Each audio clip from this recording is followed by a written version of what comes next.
akiama barutererwa kierewe ke batongeretwe ni Senator Baringo no Gideon Moi ibombere kutha be ikinya ruterene rwa MCK Kronogone araba kumbeta kutha betige kyatho gya kwithira bagicanga mbese cia kugura mbasi batongeretwe ni Gideon Moi bagwatanirite na Maina Kamanda Gladys Wanga na Kinya Wiri Kaptet ibombere kutha bakiuga bongwa ibakuri antubonde bomba kutha bakigwata Rais Uhuru Kenyatta mbaru gekurwa na nkukuma ndegorone. There is hope that one day corruption will end in Kenya. If we support the efforts of President Uhuru Kenyatta, personally I hate corruption. And you have seen in all the careers I've been, Nati Secretary, Sinon Treasurer, even here, MP, there has not been any question about corruption in my leadership. I hate corruption. Called by the President of the Republic of Kenya that this country is headed in the wrong direction because many of his friends in government have made stealing their full-time job and habit. And what happens with the politicians when you catch them, they have a way of twisting things, of saying ni kabila yetu, or you are doing a political witch hunt.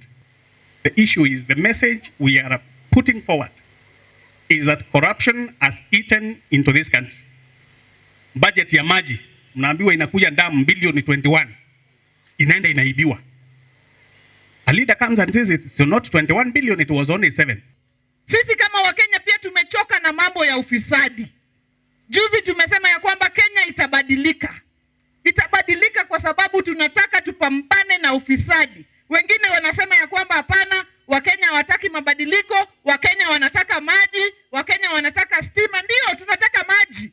Lakini Kenya isipobadilika, hiyo pesa ya maji ambayo vile tuliona juzi imewekwa katika ile damu ya Aror na Kimwarer iliibiwa yote. Sasa Wakenya hawakupata hata hiyo maji. Kwa hivyo lazima tuunge President Uhuru Kenyatta mkono katika hii vita dhidi ya ufisadi. Na DCI Kinoti ni mtoto yenu kutoka hapa Meru, ama si hivyo? Na tunaunga yeye mkono apambane na ufisadi vilivyo. Tunataka apambane na ufisadi. Tunataka DPP apambane na ufisadi. Na wasisikie wanasiasa ambao wanasema vita dhidi ya ufisadi inalenga kabila yangu, inalenga ndugu yangu. Tunakwenda Kenya, atena pata Kenya. Now, natokerwa na ufisadi, kupigana na ufisadi, lazima tujue hata kama Bishop alisema hakuna date money, kuna pesa ambayo iko chafu. Wembeje cheruko na ite cheruko ni uma na teuma. Now, mtu akienda contractor aende aibe barabara. Alafu watu wanakufa kwa sababu ya njali. Hiyo pesa ni chafu au ni clean money? Bakiongerane bogete bakwenda kuthira kwena referendum kenda kinya katiberere kwiyomba kuthira gichinchwa na kuthira antu bongo bagicia mwira mweto na mbere. Ni Raila anatakiwa kiti, hii ni Raila anatakiwa kiti. Tuna change katiba kwa sababu ya Kenya, si kwa sababu ya mtu mmoja. Na asanteni sana na Mungu awabariki.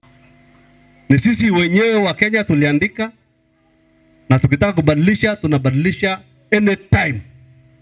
Na hakuna mtu ambaye anafaa kututishia na kutuambia ati aiendi hivi.